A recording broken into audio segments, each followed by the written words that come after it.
الحمد لله نحمده ونستعينه ونستغفره ونؤمن به ونتوكل عليه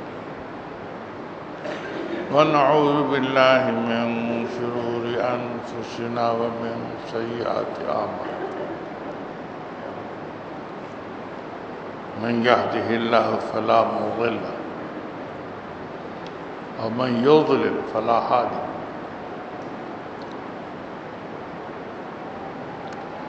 ونشهد أن لا إله إلا الله وحده لا شريك له ونشهد أن سيدنا مولانا محمدا عبده ورسوله صلى الله تعالى عليه وعلى آله وأصحابه وبارك وسلم. أما بعد فأعوذ بالله من الشيطان الرجيم بسم الله الرحمن الرحيم يا أيها الذين آمنوا لا تلهكم أموالكم ولا أولادكم عن ذكر الله ومن يفعل ذلك فأولئك هم الخاسرون.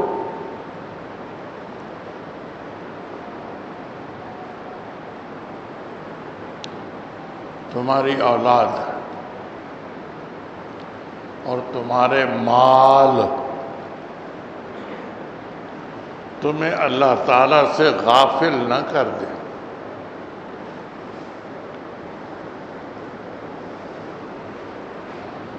یعنی گناہ کا ذریعہ نہ بن جائے. مال و اولاد گناہ کا ذریعہ نہ بن جائیں.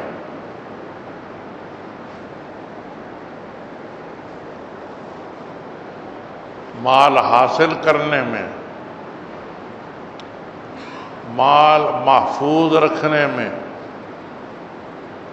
مال خرچ کرنے میں گناہ نہ کر بیٹھنا.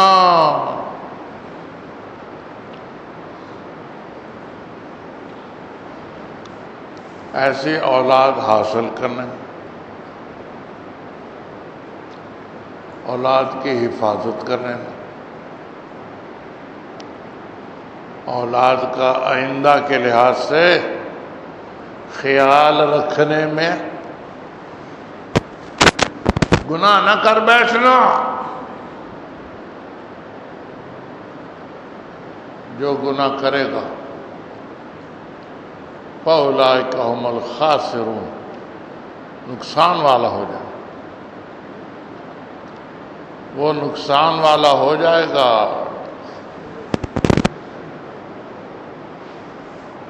اس لیے مال اور اولاد یہ دونوں ذریعہ نہ بن جائیں گناہ کا.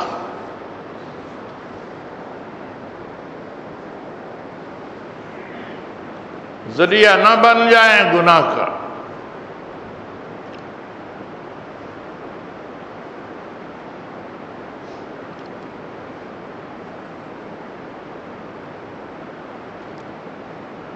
ذکر اسی چیز کا ہوتا ہے جو زیادہ پائی جائے. شراب زیادہ پیتے تھے اس لیے شراب سے منع کر دیا گیا. پیشاب کو کوئی بھی نہیں پیتا. پیتے ہیں پیشاب رفیع صاحب؟ نہیں.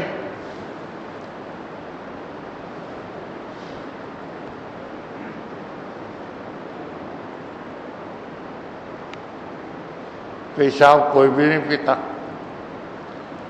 اس لیے کہیں پیشاب کا ذکر نہیں ہے کہ پیشاب نہ پینا. رئیس صاحب پیشاب نہ پینا ہے کہیں؟ نہیں ہے، کیونکہ اس کو کوئی پیتا ہی نہیں.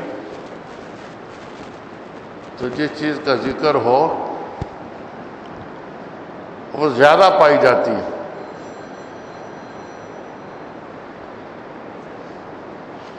جو زیادہ پائی جائے اسی کا ذکر ہوتا ہے.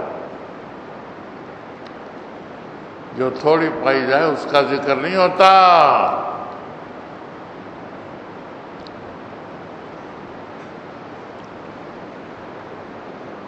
شراب زیادہ پائی جاتی ہے اس کا ذکر.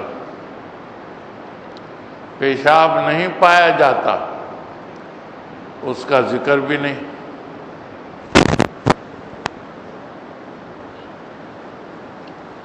تو مال و اولاد کا ذکر فرما دیا کیونکہ مال و اولاد زیادہ پائے جاتے ہیں. مال و اولاد سے زیادہ گناہ ہوتے ہیں.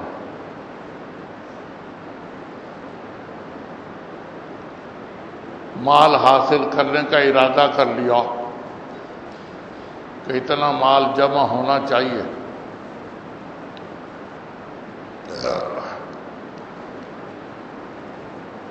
بس پھر ناجائز اور جائز کا خیال ختم.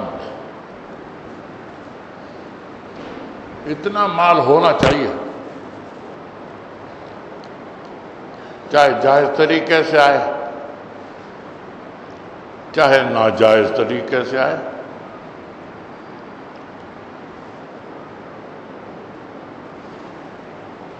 مال حاصل کرنے میں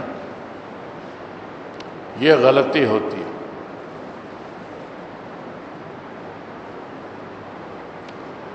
بس ایک دفعہ ارادہ کر لیا کہ ہمارے پاس اتنا مال جمع ہونا چاہیے، پھر آگے یہ نہیں سوچنا کہ جائز طریقے سے جمع ہو یا ناجائز طریقے سے جمع. یہ غلطی ہے.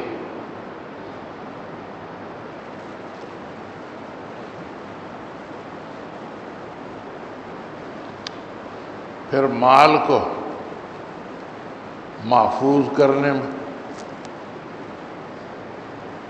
پھر غلطی کرتے ہیں. نہ زکوٰۃ دینا، نہ فطرانہ دینا، نہ عشر دینا،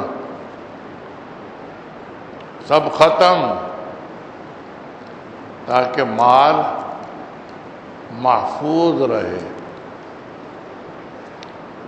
محفوظ رہے. پھر خرچ کرنے میں ناجائز موقع میں خرچ کرتے ہیں مال کو. ناجائز موقع میں خرچ کرتے ہیں مال کو.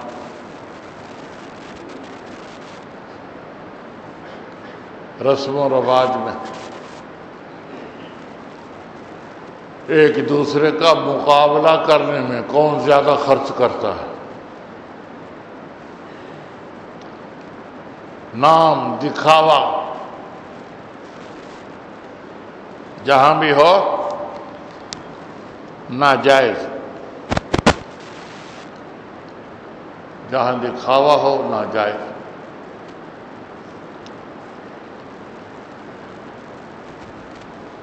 جہاں دکھاوا ہو ناجائز.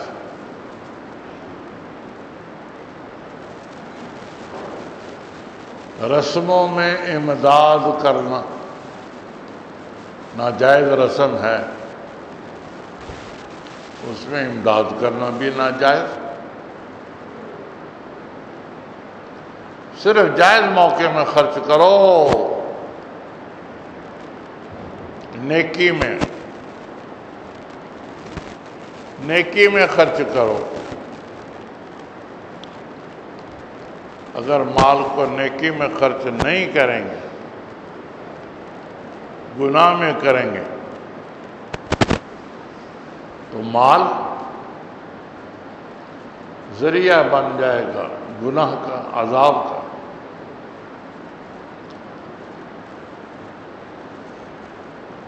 ایسی اولاد. ایک نے پیغام بھیجا کہ اپنی لڑکی کا نکاح مجھ سے کر دو. اس نے کہا تم تو حنفی ہو، ہم اہل حدیث ہیں، تم اہل حدیث پہلے بنو پھر ہم نکاح کریں گے. وہ اہل حدیث بن گیا. کسی نے پوچھا کہ کیا یہ جائز تھا اس کے لیے؟ کہا کہ نہیں، جائز نہیں تھا. اس کے خاتمے کے خراب ہونے کا اندیشہ ہے. نکاح کی خاطر حق مذہب کو چھوڑ دیا. جب حنفی مذہب کو حق سمجھتا تھا، اسی پر عمل کرتا تھا، صرف نکاح کی خاطر حنفی مذہب کو چھوڑ دیا.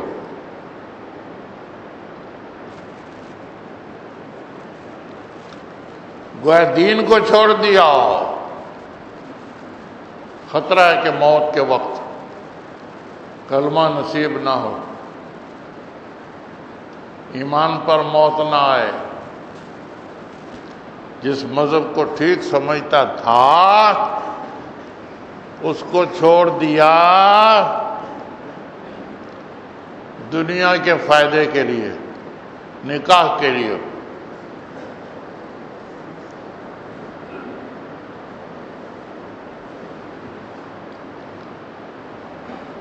تو دین پیش نظر نہ رہا، دنیا کی پیروی کرنے والا بن گیا، نفس کی پیروی کرنے والا بن گیا.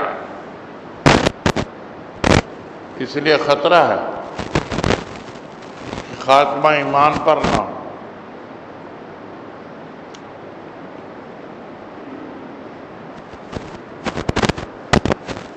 اس لیے قدم قدم پر دیکھنا پڑتا ہے. کوئی کام شریعت کے خلاف نہ ہو.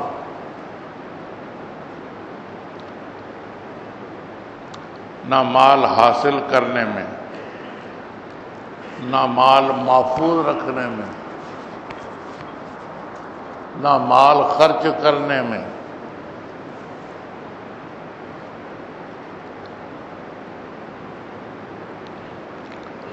مرد ہو یا عورت ہو، دونوں کے لیے یہ حکم ہے. عورتیں خاص طور سے جب دوسری عورتوں سے ملتی ہیں تو ان میں حرص پیدا ہوتا ہے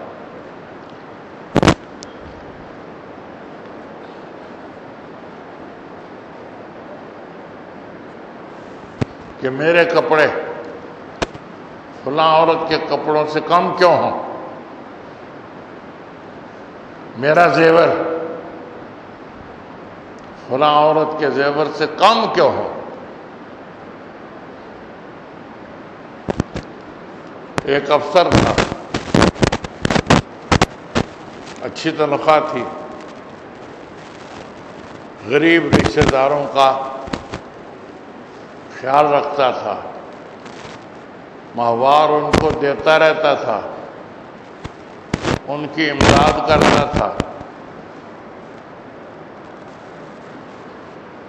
گھر کا سارا کام بیوی کرتی تھی، حتیٰ کہ آٹا بھی پیستی تھی، گوندتی بھی تھی، پکاتی بھی تھی.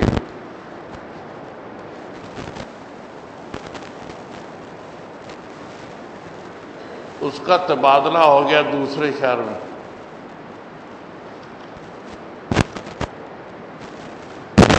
وہاں جو پڑوسی تھے اس کی بیوی نے بلا بھیجا، اس کو ہمارے گھر بھیجو. خاوند نے بہت روکا لیکن مجبور کیا کہ نہیں نہیں نہیں، اپنی بیوی کو ہمارے گھر بھیجو۔ وہاں جو بھیجا تو اس کی تنخواہ بھی تھوڑی، لیکن عورتوں کے اور بچیوں کے زیورات دیکھے، آ کر لڑی اپنے خامن سے کہ یہ کیا، ہمارے پڑوسی کی تنخواہ تھوڑی، بچیوں نے اتنا زیور پہنا ہوا، اتنے اعلیٰ اعلیٰ کپڑے پہنے ہوئے، ہماری تنخواہ زیادہ،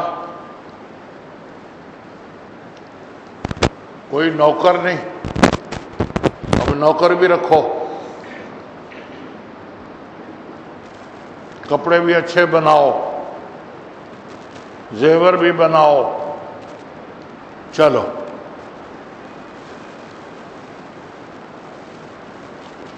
جو غریب رشتہ داروں کی امداد کرتا تھا سب ختم۔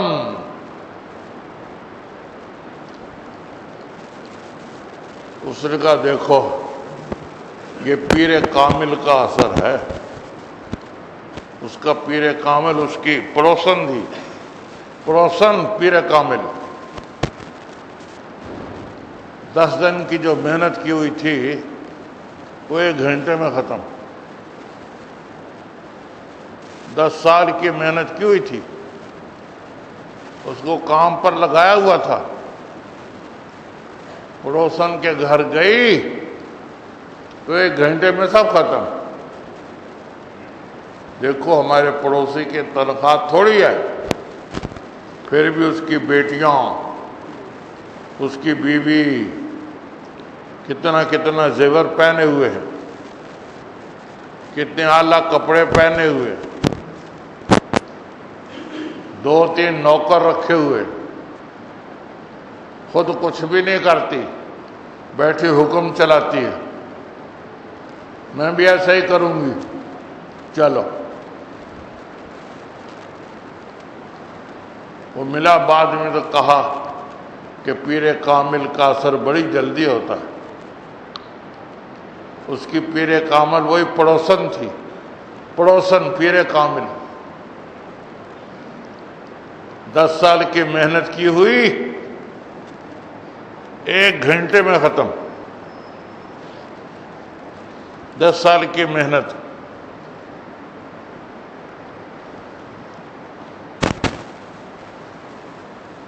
دس سال کی محنت کر کے اس کو تیار کیا تھا کہ گھر کے سارے کام کرتی تھی، کوئی نوکر نہیں تھا، معمولی کپڑے ہوتے تھے، سب ختم، کپڑے بھی اعلیٰ، زیور بھی اعلیٰ، نوکر بھی رکھے ہونے چاہیے، کھانا پکانے والی عورتیں ہونی چاہیے، ملازم۔ یہ پیر کامل کا اثر تھا، پیر کامل نے 1 گھنٹے میں 10 سال کا اثر ختم کر دیا۔ پیر ہو تو ایسا ہو، پیر ہو تو ایسا ہو کہ باقی سارے اثر ختم ہو جائیں۔ یہ حالت ہوتی ہے عورتوں کے ملنے کی وجہ سے، اگر عورتوں کو ملنے نہ دیں تو ٹھیک رہتی ہیں، ملاقات ہوئی بس بگڑی، ایک کو دیکھا، دوسری کو دیکھا، تیسری کو دیکھا، ایک دوسرے کو دیکھ کر عورتیں بگڑ جاتی ہیں۔ اس لیے عورتوں کو ملنے نہ دے، گھر میں بند رکھے، گھر میں بند رکھے، پھر عورتیں ٹھیک رہتی ہیں۔ گھر سے نکالا بس بگڑی. دوسری عورت کو دیکھا، تیسری عورت کو دیکھا، دیکھ دیکھ کر بگڑ گئی. اس لیے عورتوں کو ٹھیک رکھنے کا طریقہ یہی ہے کہ ان کو ملنے نہ دو، ملنے نہ دو، گھر رکھو، گھر میں رہے. جو مل گیا پہن لیا، جو زیور خاوند نے بنا دیا پہن لیا. اگر ملنے گئی ختم، بگڑ گئی. جیسا دیکھے گی ویسا ہی مانگے گی.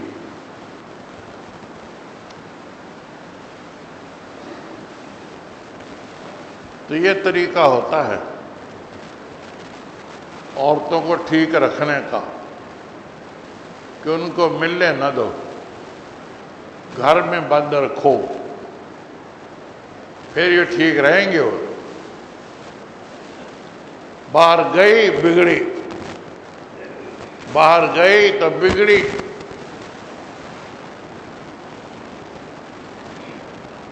جی ہاں جی ہاں جی ہاں.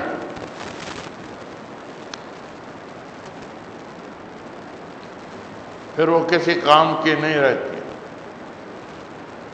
شتر مرغ بن جاتی ہیں. شتر مرغ کو کہیں کہ بوجھ اٹھاؤ، کہتے ہیں ہاں میں پرندہ ہوں. پرندوں کو بوجھ تھوڑی اٹھاتے ہیں. اسے کہ اڑ کر دکھاؤ پھر پرندے ہو. تو اڑ کر دکھا، ہاں میں اونٹ ہوں. اونٹ تو اڑا کرتے ہیں، میں تو اونٹ ہوں. اونٹ اونٹ اڑا نہیں کرتے.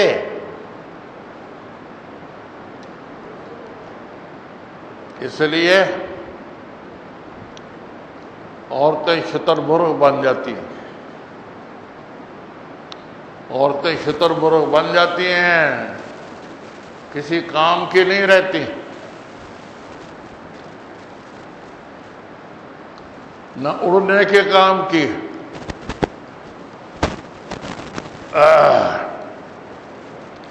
نہ بوجھ اٹھانے کے کام کی. اس لیے عورتوں کو باہر نہ جانے دو. عورت باہر گئی اور بگڑی. عورت گھر سے باہر گئی بگڑی. عورتوں کو گھر میں بند رکھو، جب بھی وہ ٹھیک رہیں گی. عورتوں کو گھر میں بند رکھو.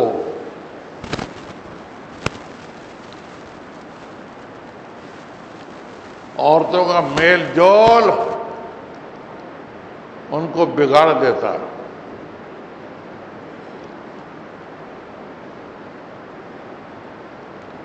جب اس کے پاس زیور ہے تو میرے پاس کیوں نہ ہو؟ جب اس کے پاس عمدہ کپڑا ہے تو میرے پاس کیوں نہ ہو؟ وجہ کیا؟ رہ نہیں سکتی عورتیں، بگڑ جاتی. اس لیے عورتوں کو ٹھیک رکھنے کا طریقہ یہی ہے کہ ان کو گھر میں بند رکھو. عورتوں کو گھر میں بند رکھو.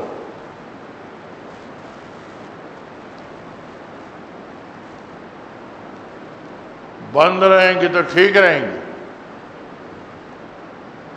باہر جائیں گی تو بگڑ جائیں گی.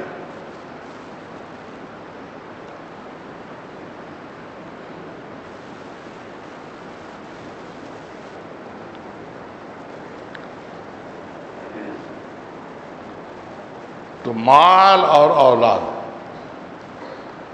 لا تلہکم اموالکم ولا اولادکم عن ذکر اللہ. ومن یفعل ذلک فاولئک هم الخاسرون۔ اگر مال اور اولاد اللہ تعالیٰ کے ذکر سے روکیں تو وہ نقصان والے، نقصان والے۔ جی ہاں جی ہاں جی ہاں، اللہ تعالیٰ کے ذکر سے مراد دین ہے، دین کے کام سے جو ذکر بھی روکے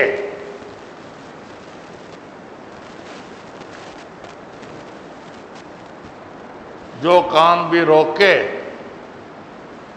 دین کے کام سے، بس وہ برا ہے۔ کسی اولاد ہو یا مال ہو،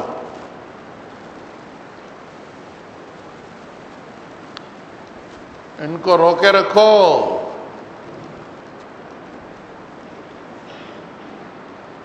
ان کو نکلنے نہ دو، دین کو بگاڑنے نہ دو۔ مال اور اولاد دین کو تباہ کر دیتے۔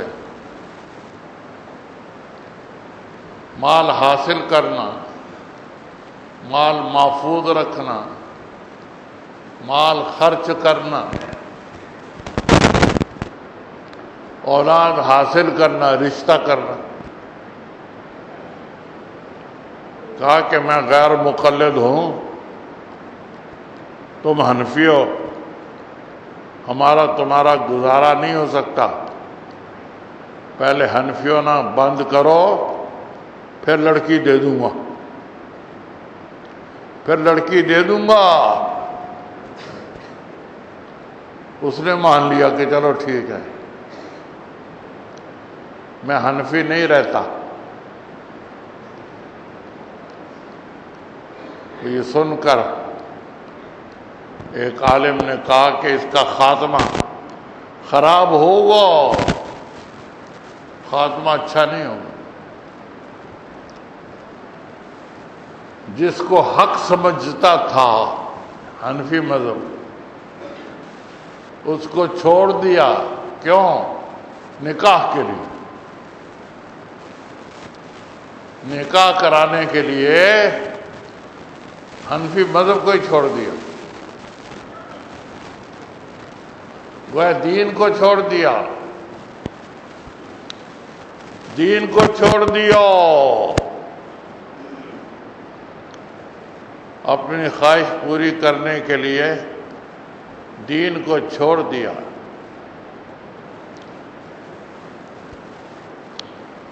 اس لیے خاتمہ ایمان پر ہونا مشکل ہے جب دین کی پرواہ نہیں، جب دین کی پرواہ نہیں ہے، اپنی دنیاوی خواہش کو پورا کرنے کے لیے دین کو چھوڑ رہا ہے، تو پھر موت کے وقت دین کیسے باقی رہ سکتا ہے؟ موت کے وقت دین ختم، دین ختم، دنیا ہی دنیا،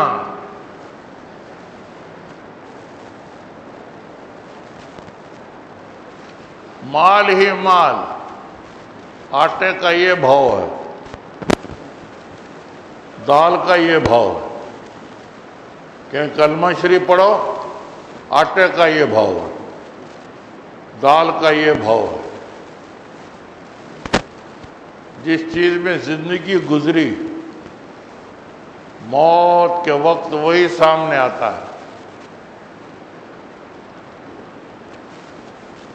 موت کے وقت وہی سامنے آتا ہے۔ ابن فارس، ان کی زندگی گزری اللہ تعالیٰ کی زیارت کے شوق میں، زندگی گزری اللہ تعالیٰ کی زیارت کے شوق میں موت کے وقت 8 جنتیں دکھا دی گئیں، جس میں چاہا چلے جا، جس میں چاہا چلے جا۔ انہوں نے کیا کہا؟ ان کا نہ منزلتی فی الحب عندکم ما قد رأیت فقد ضیعت ایامی۔ ان کا نہ منزلتی فی الحب عندکم ما قد رأیت فقد ضیعت ایامی،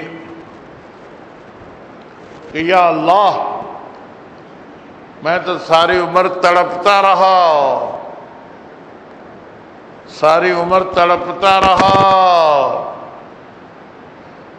کب موت آئے اور کب اللہ تعالیٰ کی زیارت ہو۔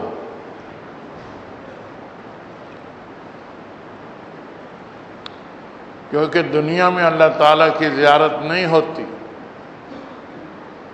موسیٰ علیہ السلام نے تمنا کی، یہی جواب ملا کہ ہم پہاڑ پر تجلی ڈالتے ہیں، اگر پہاڑ نے برداشت کر لیا فسوف ترانی، تو تم بھی دیکھ لو گے۔ فلما تجلی ربہ للجبل جعلہ دکا وخر موسیٰ صعقا، وخر موسیٰ صعقا۔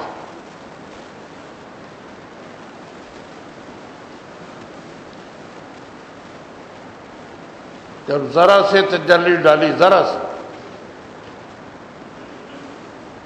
پہاڑ پر، وہ ٹکڑے ٹکڑے ہو گیا۔ موسیٰ علیہ السلام گر گئے، خر موسیٰ صعقا، موسیٰ علیہ السلام بے ہوش ہو کر گر گئے۔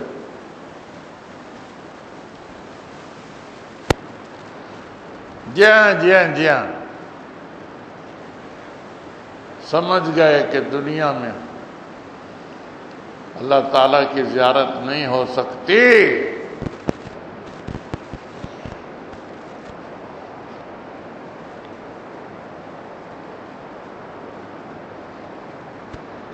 نبی پاک صلی اللہ علیہ وسلم کو جو اللہ تعالیٰ کی زیارت ہوئی ہے معراج میں، تو وہ دنیا سے باہر ہوئی ہے، دنیا سے باہر، دنیا سے باہر، اس آسمان تک دنیا ہے، آگے دنیا نہیں ہے۔ 7ویں آسمان پر زیارت ہوئی، دنیا سے باہر ہوئی۔ دنیا میں اللہ تعالیٰ کی زیارت نہیں ہوتی۔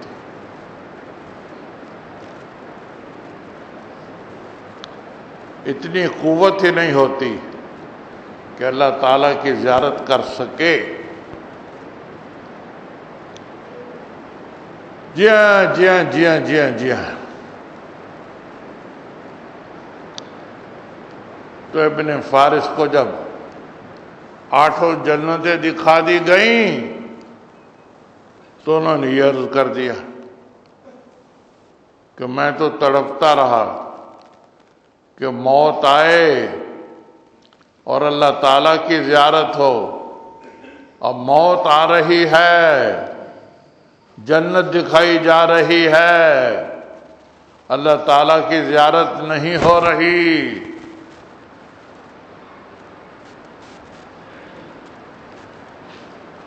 بس اللہ تعالیٰ نے ان کی بات سن لی،